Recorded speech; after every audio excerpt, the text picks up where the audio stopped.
AJ, why don't you tell us a bit about your background in public transportation? Sure, Doug.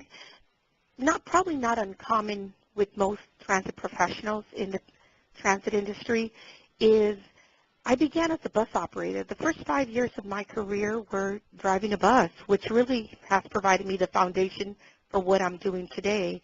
After driving a bus for about just over 5 years, I had the opportunity to move into supervision, right? Frontline supervision, doing, the day-to-day activity, running the agency.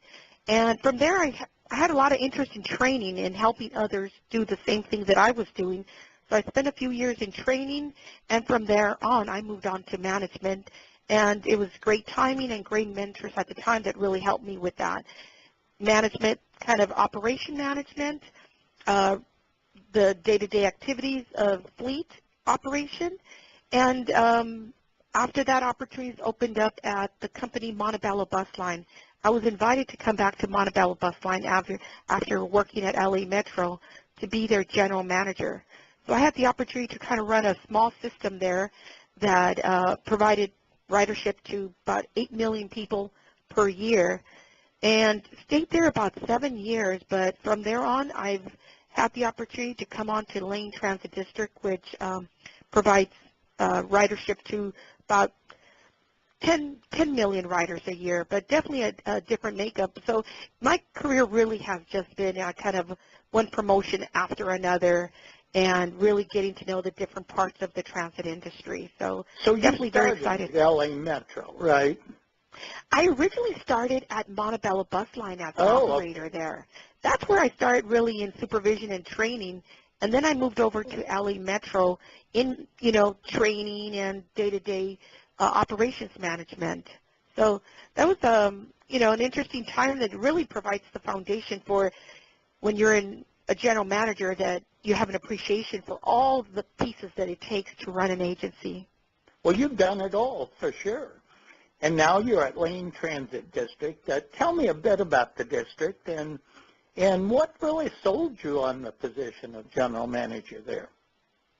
Well, that's an interesting question because, kind of being born and raised in Los Angeles, working for a municipal transit agency and working for LA Metro, I was really just ingrained in that kind of big city transit. So I really did not think that I would ever come to a smaller community and run a transit agency. But what really sold me on Lane Transit District was when I saw the recruitment for the position, I thought, oh, that's interesting. They're looking for a general manager. And Lane Transit District had just won the APTA's 2014 Most Outstanding Award. So it really kind of sparked my interest. And what I did was not only did I read a little bit more about the agency, I read a lot more about the community. And I would say it's during that research that I really fell in love with the culture of Lane Transit District. They basically believe in sustainability, being global citizens, really appreciate the outdoors, really an open, welcoming kind of community. So what I did, which was probably a little different, is I actually called the general manager that was here at the time, and I asked him, because I'm not going to move from my home, and I said, is it really everything that I hear it is? And he said, it really is the real deal. So I think kind of coming to a community, our area here is about, our service area is about just over 300,000 people, and that includes the metropolitan area of Eugene and Springfield, and some rural areas that we also provide both fixed route and paratransit service. And it really is a community that believes in the core value of community investment and community involvement and being a global citizen.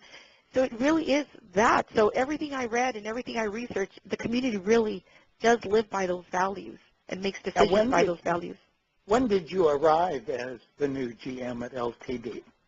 I started at the end of 2015, so I've been here maybe just about a year and a half now, and really has been an exciting time since I've arrived. So what do you think? You're working with a relatively new board. What do you think are the really critical keys to a truly rock-solid board GM working relationship? Well, I will say that I don't know if any really business relationship is ever rock solid, that you can just say, I've got this in the bag, we're solid. I think like any relationship, it's something you have to work at. You have to be conscious that this is something that both sides commit to from the very beginning. And no board wants to feel like they're a rubber stamp board to their general manager. They want to feel that the general manager is really invested in that relationship and that in allowing them to make decisions. And my board actually asked me that question from the beginning. They said, we will not be a rubber stamp. What can you do to make sure that we're well? And the one thing that I respond to them and I've lived by is for every decision I bring before them, that I bring them options. And that before I bring them really big decisions, that I brief them over a period of time so they really feel involved in the process. And I have found that that builds trust. And although our relationship is very new, the board and I continue to have the conversation that it's still an ongoing relationship. So we don't just say, we now know each other, we're fine, a year and a half later, we've got it figured out. I don't know if we ever have it figured out. I think it's one conversation at a time that continuously builds on another conversation. So well, tell us some steps you've taken, some other steps since becoming GM to keep this relationship really close and productive and healthy over the long run.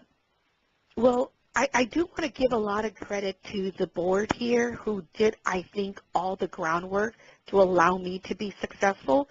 Prior to me coming here, and I did not know this before I came here, but before they decided to do a recruitment, what they did was they actually took a series of meetings and what they just charted out collectively what the perfect general manager was like.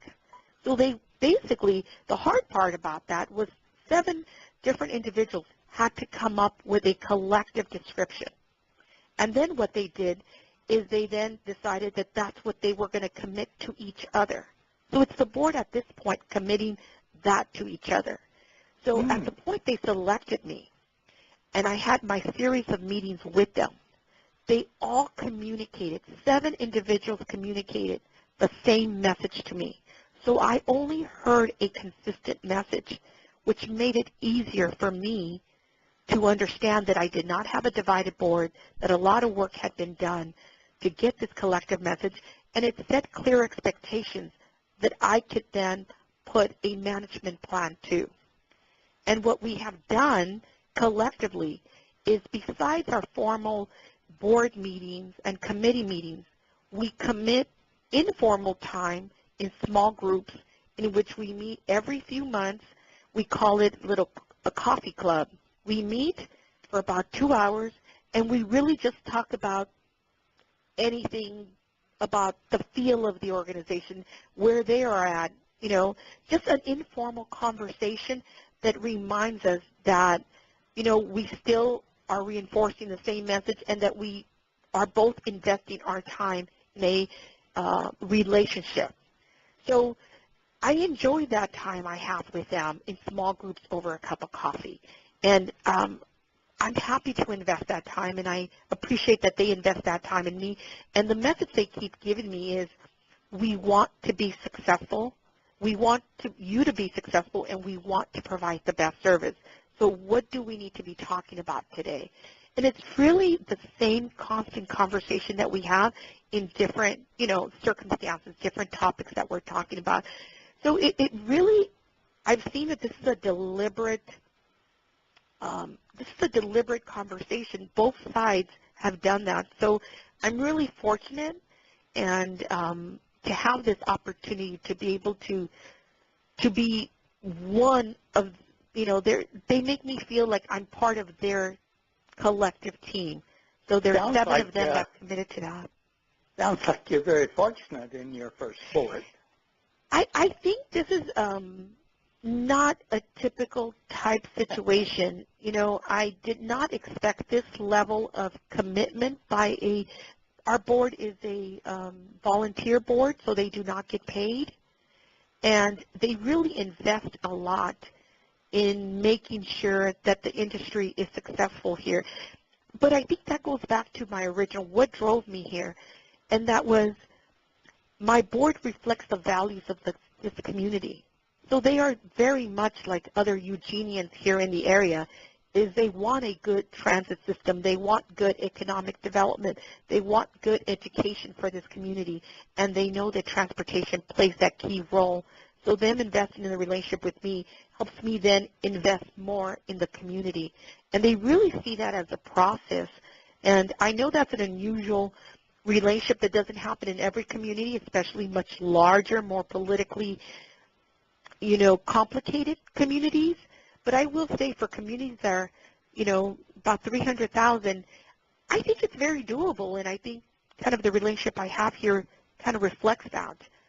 Well, now, you painted a very positive picture, a cohesive board that's very committed to your success, has a clear idea of a clear set of expectations about your performance as GM.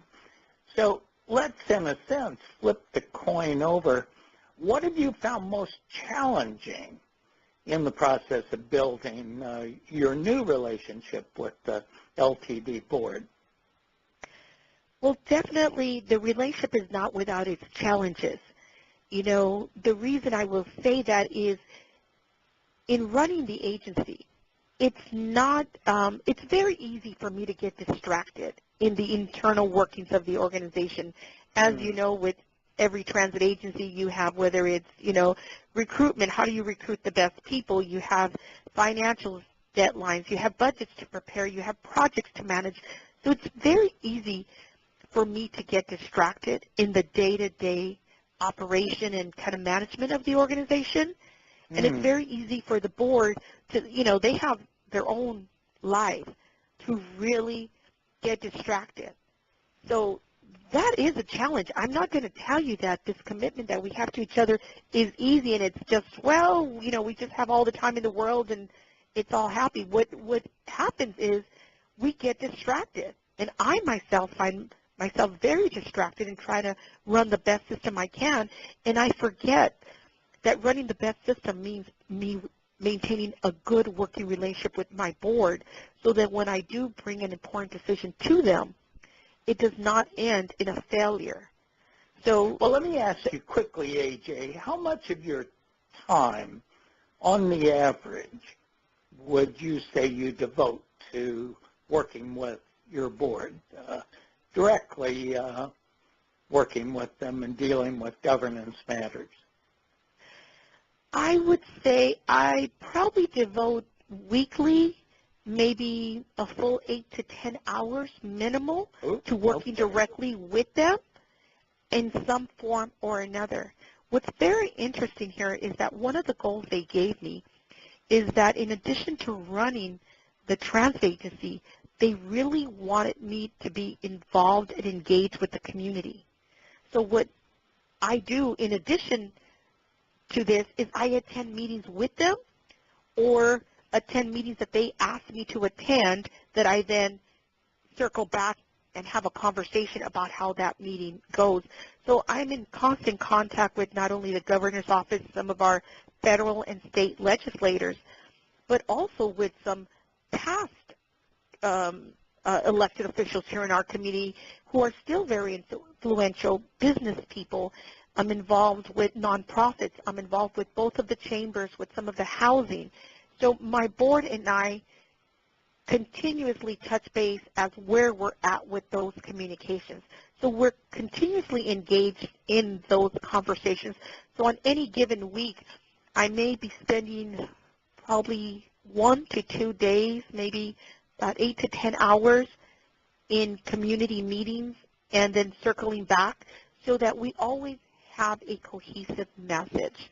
So like I said, it's not that it's easy, it's a challenge because at the end of the day, the last thing you want to do is make one last phone call or it's first thing in the morning, continuously circling back. But we have found that by doing that, we really get a much more positive reception, and the community is able to respond to us better. So we are, and we talk about that, and we're very aware of that, Doug. That's one of the things. It's not just happening and we just get along. We make a conscious decision, and we talk about the fact that we should talk about that. We're always saying, we need to circle back. After that meeting, I'd love to hear about that.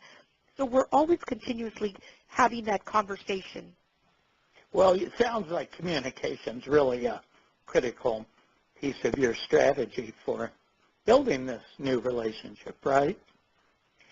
It really is, and that sometimes some discussions have to happen face-to-face. Others, we do quick emails or a text. And it's very interesting because with my busy schedule, sometimes we want to circle back and just kind of have that face-to-face time, and time, of course, doesn't permit that. So we actually have used text messaging. So some of my board members said, I would have never thought that text messaging, but what we're doing is we're adapting to each other and continuously saying what needs to be done.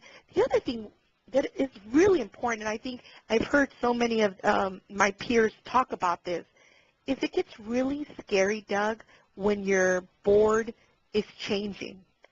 In this year and a half that I've been here, 2 of the 7 people that hired me, that I was building a great relationship, termed out from their position. And now by the end of December, 2 more of my board members will have termed out. So I now have to start new relationships, and my other board members have to start new relationships with the new board members. So you have 4 new board members? Correct. Within the 2.5 years that I would have been here, by the end of this calendar year, I will have my majority of my board, a board that did not hire me, that did not select me. So I definitely need to know that the original goals and expectations that I was given may change. And it's on me to really know what their needs are and how do I best serve them in those needs. So it's an evolving relationship. What are you doing to bring these 4 new board members into the fold, so to speak? What's been your strategy? One of the things that was really important was that when I had the original 7, is we would discuss informally what I can do to make their job easier. And I basically started an internal committee here that we call it our board support committee. And that is made up of internal employees and myself. And what we do is we basically took down everything they told me that they needed to be successful as board members in making decisions. And then what we did is we went back and we started restructuring how to make this easier for them to understand. So I have a foundation in which when a new board member comes on board, I know that part of my job and part of my staff's job is to help make that board member successful. That's where the relationship starts, that they feel that I'm genuine in wanting to make them successful in that position. So that is where we start building that trust and start saying, what am I doing to onboard them into the organization and allow them to make decisions in their own way, in their own style. So I was fortunate enough to have those conversations with my original 7 members, and I've been able to build. So as my 2 new ones came on board, I was able to continue that conversation and just modify a little bit. And I also have the support of my staff who has been engaged in those conversations to support me in supporting the board. And I think that you sound like one very board savvy general manager, and sounds like you're going to have a long and happy relationship with your governing board at LTD. Want to thank you for taking the time to share your experience with us, and I Wish you a great weekend.